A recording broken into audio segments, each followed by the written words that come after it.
Ang panalangin sa umaga ay isang tanda ng pag-asa at pagmamahal sa Diyos.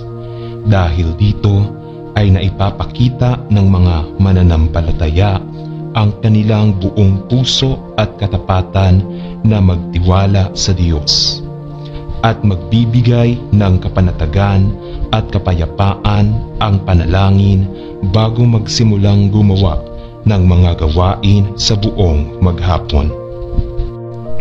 At talagang napakasarap magbigay ng papuri at pasasalamat sa Diyos sa umaga pagkagising, dahil sa panibagong pag-asa na Kanyang ibinigay sa ating lahat na Kanyang mga anak.